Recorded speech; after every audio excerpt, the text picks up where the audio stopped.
Are you going to introduce, or do I Oh yeah. just So take? what we're going to do at this point is Joe has some summary for the last couple of days. We're going to sort of walk through what we've done. I hope he's going to ask a little bit about how it went for you, so that we can get some real time feedback and maybe get some idea of whether there's something here worth looking at continuing. So Joe, why don't you go ahead? Okay, I'm sharing my screen, and I'll go into presentation.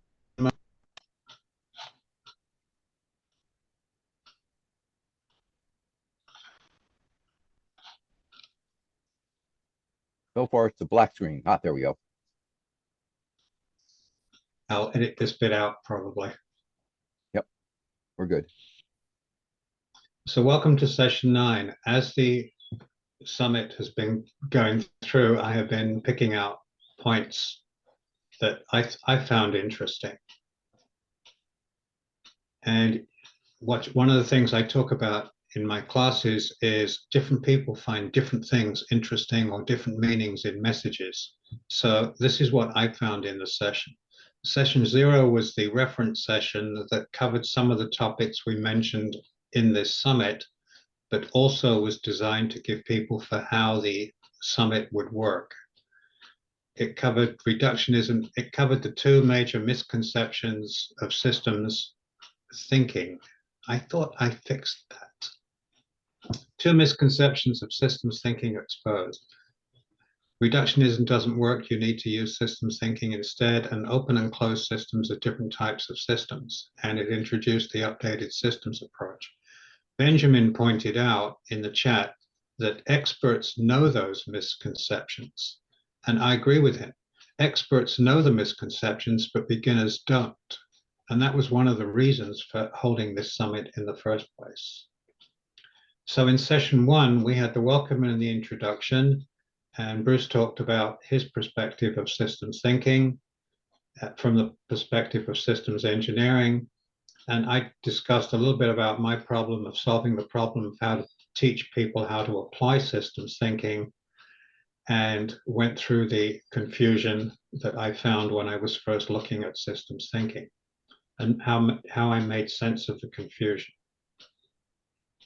In session 2, I gave you 4 little known tools to jumpstart your systems thinking. Keep it simple, the principle of hierarchies, the holistic thinking perspectives, and active brainstorming. And I found them very useful, and my students have found them very useful in trying to gain an understanding of things and learn how to deal with them. In session 3, Jean told us about the model of the story, and using a story to describe a situation and engage stakeholders in building a model, using the story to communicate system behavior, and some of the tools he was using to build models. I found this fascinating. Session 4, we had a debate. Systems thinking, does the theory meet the practice? The theme was rescuing projects in trouble. Pascal applied systems thinking to enhance the delivery of complex infrastructure projects, which is a field I have learned from Pascal, who, by the way, in the concept of full disclosure, Pascal has been a student of mine for a long time, and I've learned quite a lot from him as well. And he introduced the 7th blind man. And Niels favors just-in-time training. In session 5, our speaker was unable to attend, so we organized an interactive general discussion. It continued the discussions from sessions 3 and 4. We talked a little more about loops and square charts and systems thinking in government contracts. Session 6, can systems thinking improve your sex life? Nobody's actually given me an answer to that question since the session took place. But don't worry, I'm not interested in hearing one. The answer, of course, was it depends. And I suggested questions to pose to gain an understanding of the situation, and then used active brainstorming from the holistic thinking perspectives. And this doesn't just apply to this particular problem, it's a general problem solving approach.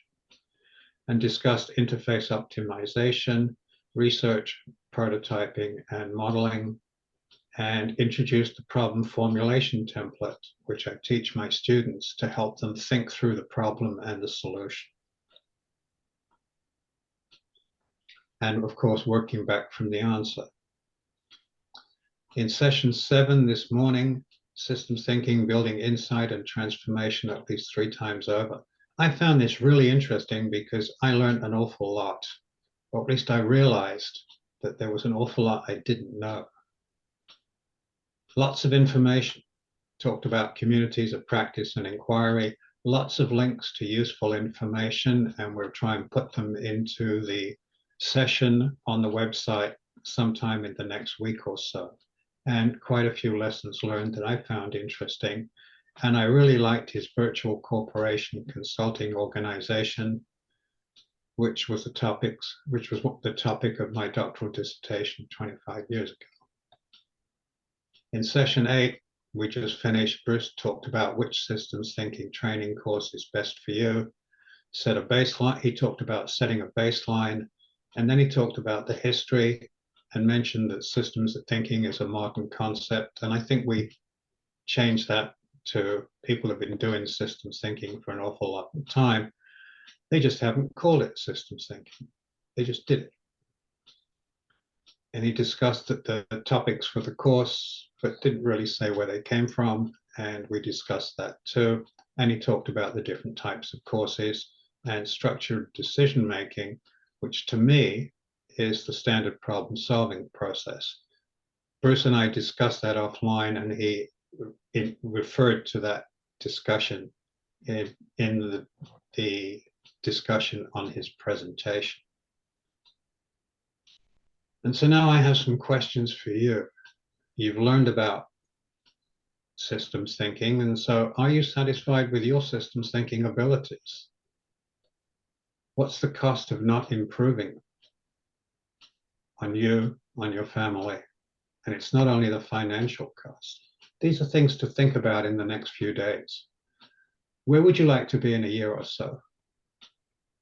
What do you have to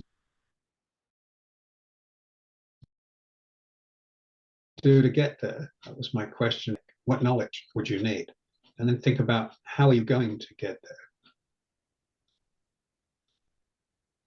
Use some of the tools that you've learned in this session, or you've been told about in this session, in this summit. Use some of the tools you've been told about in this summit to work out your journey. Let me introduce you to another kind of tool, the situational awareness states. This is something Niels, Bruce, and I worked out last August. I think everybody came into this summit past session level 1. There was a feeling that something needs to change because you came, you wanted to learn something. So what are you going to do about it? Are you going to go to level 3 or level 4 or level 5, level 6 or level 7? Hopefully most of you are going to move up beyond level 4 and definitely not stay in level 3.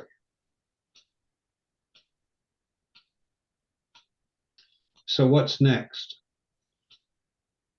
There's an evaluation form coming in the mail. We'll definitely ask you to think about it and give us some feedback. Session 10 is an asynchronous session, or to continue these discussions offline or in the topics section in the website. We're just setting that up at the moment. In the meantime, talk to me, Bruce, and others on the online Oasis Cafe using Zoom. The meeting ID is 873-4055-1993. and the passcode is 557756. We'll put that in the chat so you can copy it. It meets Wednesday and Thursday at 7 p.m. New York local time. And if there's interest from Europe, we can add another session to continue these discussions once or twice a week, synchronously. I'm now opening the floor or the screen for questions and comments on the entire summit. Thank you, Bruce. Back to you.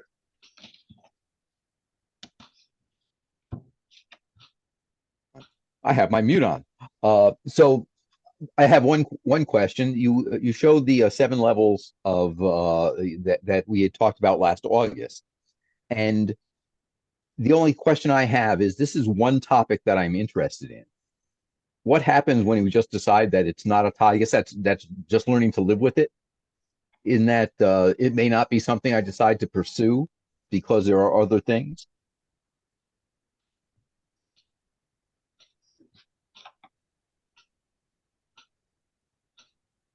That really, it depends. If you accept it and you're living with it, then that's it. Whatever reason, we haven't gone into the reasons for accepting it. Right. Mm-hmm. But then you just remain at that level. Yep.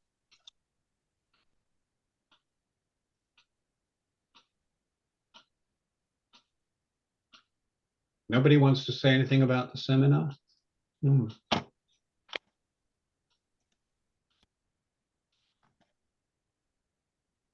So, yeah, if I may, Prof. Oh, you go first. No problem. No, why don't you go first? I have a slightly different role, so why don't you kick off? All right, sure, no problem. As moderator. Yes, I want to refer to the last framework. Call it the system thinking change framework. Ultimately, we want to not only the people still sitting in the room, but the rest of the community also to move to level 7. But if understood Benjamin's the 4 quadrant of his map correctly, we see in the way the workshop was run, which was very successful in terms of the knowledge, the level of discussions, what has been shared among us. But we seem to have lost or not attracted enough people sitting in the first quadrant. People that are sitting lower in this scale, maybe level 2 or 3, or possibly level 1 as well. We miss to capture that population and take them on the journey from the bottom of the scale to the higher levels of the scale. Mm-hmm. And maybe that's something we need to consider, either this, now or offline. It might help not only for the sake of the summit, for the next event of the summit, but also in our personal lives. Because when I look at the type of people we have now, we are influencers in the industry when it comes to system thinking and related topics. So there is a duty bestowed on us to find those people and help them climb the ranks to the higher level of the scale. That's my comment. Well, I want, first of all, we had a large number of people sign up from Europe, but the time is inconvenient. It's the middle of the night. And so, in a sense, by saying that the recordings would be available on the same day, did we shoot ourselves in the foot and encourage people not to attend a live session because they can watch the recording when it's convenient to them? I plan to open up the sessions after, or rather, I plan to open up the recordings after 30 days. And we can encourage people to go to the summit website and look at those recordings and hopefully learn something from them. Yeah, hopefully, Joe, if we send out a reminder about about the sessions being open, both the people, soon for the people who have early access, and then in a month when they actually open up, if we actually get some interaction with people who are watching it, it will be valuable because obviously we can't cover everybody in the world with one set of these sessions. Right. So one of the questions on the evaluation form deals with what time should the summit run? Right. If we decide, first of all, one of the questions is, should we do it again? And if we do it again, should we do it at maybe 7 p.m. Zurich time or Central European time? And this will allow the Europeans to attend this session live. And then, or alternate the timing. Have people who are still here found it valuable enough to attend another one?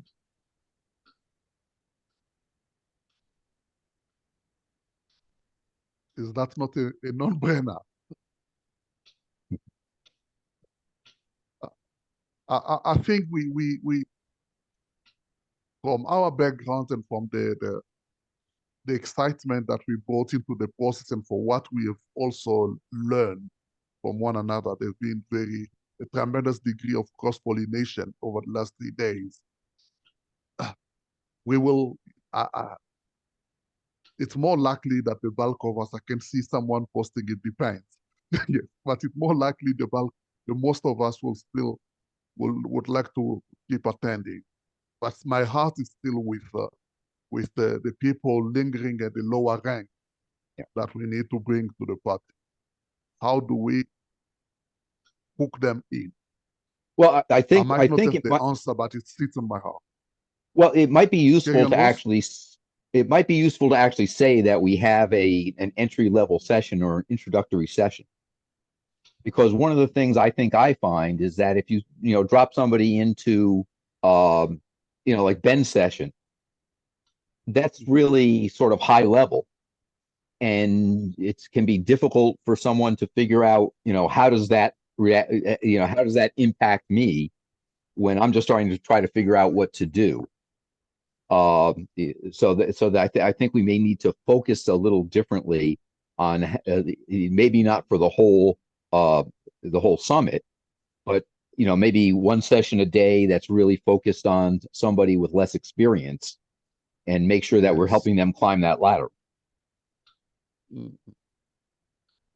Well, I think we did that. We mixed the experience levels, and I've asked, there is a button in each session to evaluate the session. And I've already had some evaluations back, and I asked people to self-assess their own competency in systems thinking and then rate the session. Mhm.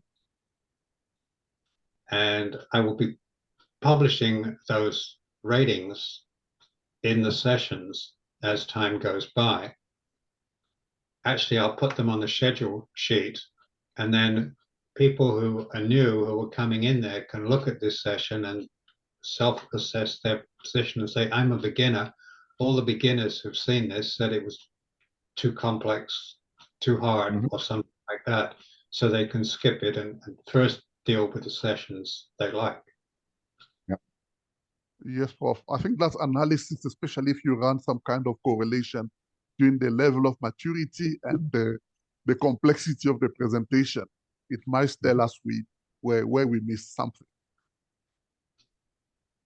Well, I like these things for the purpose of collecting and gathering tacit knowledge, because our experts, particularly in my field of systems engineering, are retiring, and that they're taking away an awful lot of knowledge with them, and it's not being captured. And by having these discussions and by having the Oasis Cafe discussions and recording them, we are building something that somebody in the future might be able to mine and extract useful information from them. Because recently, the technology to pull out transcripts with a high degree of accuracy has been developed.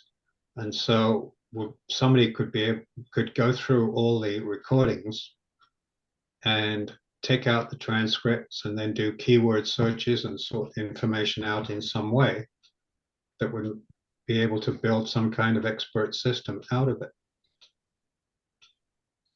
My class, which has been running since December 2020, all the classes are recorded, and that knowledge is there.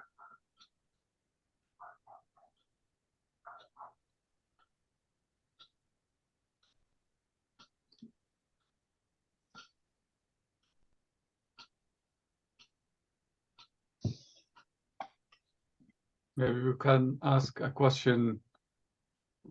How can we improve?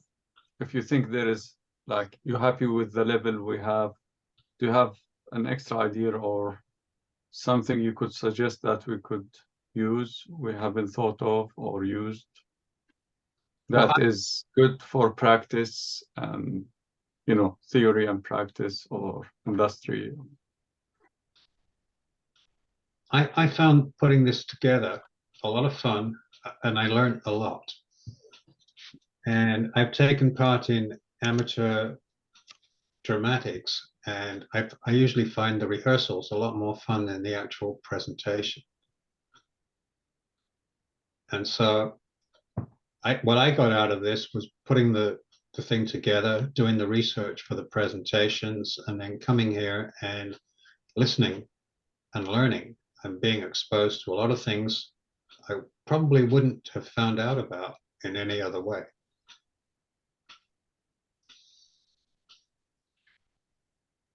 Especially session 0. Oh, that was a lot of.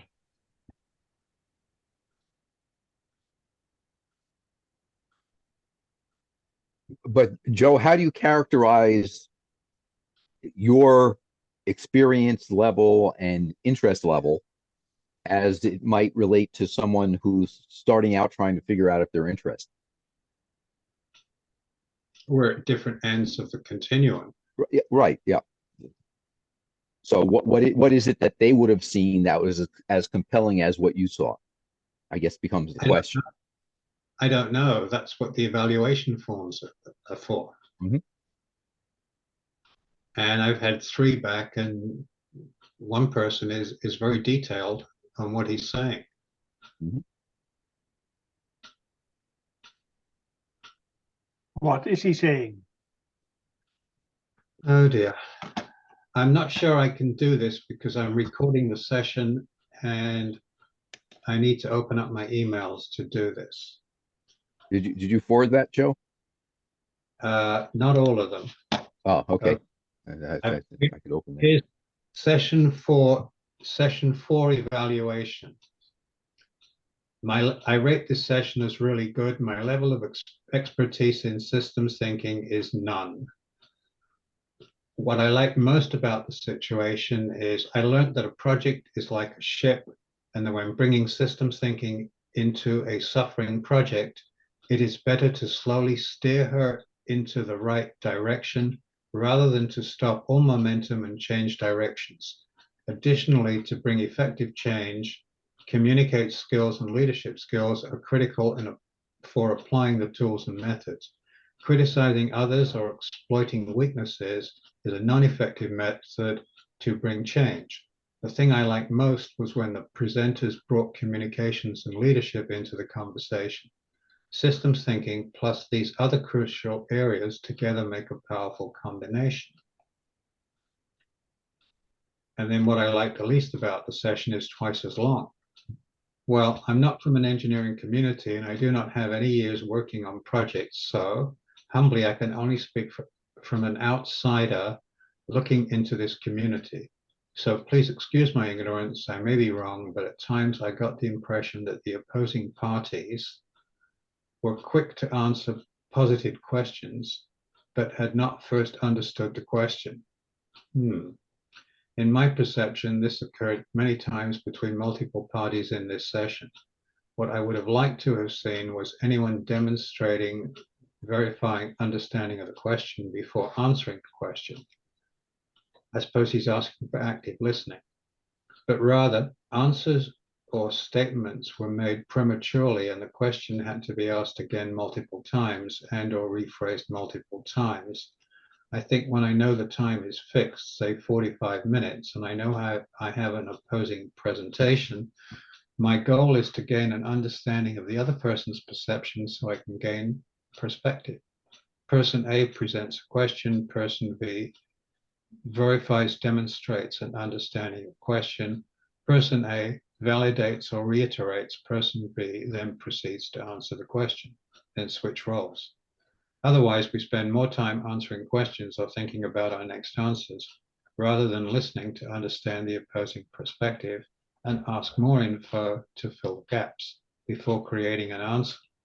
However, this communication style works for me and may not work for everyone. So perhaps there was a communication style or model being used for this type of activity, but I just didn't pick it up on it. Ultimately, the conversation provided much insight into projects and the use of systems thinking and just-in-time training. I can only hope my feedback brings a perspective to how a single viewer and appreciator of these sessions demonstrates awareness from the outside. Nice. Nice comments. I think it relates to a pattern between all the topics and the discussions we have, which is communications and human behavior. And I think Niels had a good analogy of that, about like when two people communicating, they try to be as close to each other. Yeah, maybe Niels can say it better than me. As near as possible past each other. Yeah, and the human behavior, actually, what I've seen the pattern as well, like the apprenticeship, where I think it's about a bit of emotional intelligence, understanding each other, see the emotions and the competency of the other person, and try to acknowledge that and interact with the other person in a way that builds trust, and then the tacit knowledge converts into explicit knowledge, into the spiral, as Nonaka and Takeshi said in their book 1995. So I think it was a good experience, and the feedback could help in that as well. We try to moderate it in a good way, but we are limited with the time.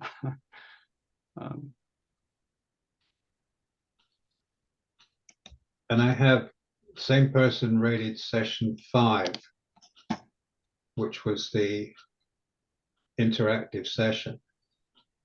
He rated the session as really good, level of experience none. What I liked how the topics were covered in this session, yet how many topics were covered in this session, yet all pertained to the central idea of systems thinking, whether one chooses to use the term or not. What I like least, nothing, great session, if only it was longer, perhaps, but overall great session. So for that, we have to thank the people who took part in that discussion. Yeah. And thank you. You know who you are. And I wonder how you're going to rate Benjamin's presentation.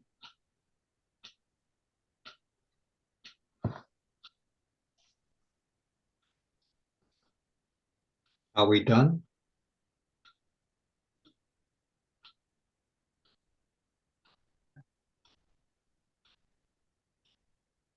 Sorry, Prof, is there any way, I think you alluded to that, we call pick up from the discussions that were going on the chat room and either present like a summary or of everything, or maybe slot them in different discussions, because it was not always easy to follow the trend of discussions in the chat room. We can put the Especially chat, because some were more relevant than others, and so on. So it might need some moderation.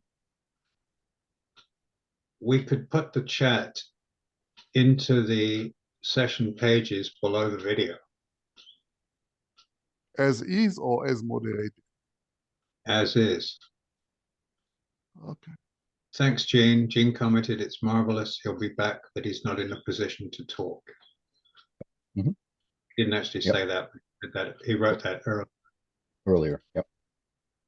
Okay, good. And I'll get him a copy of the chat.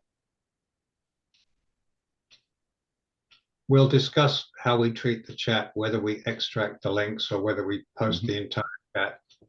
Yeah,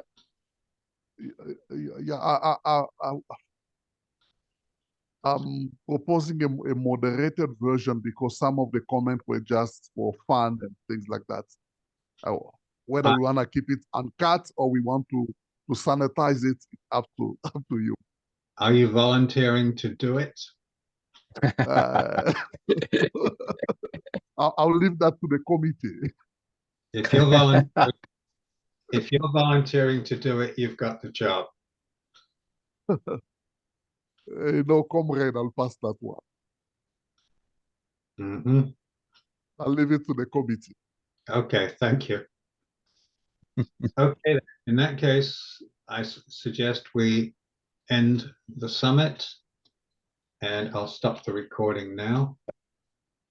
And I just personally would like to thank everyone who has participated and helped me learn some new things. I obviously have a bunch to learn.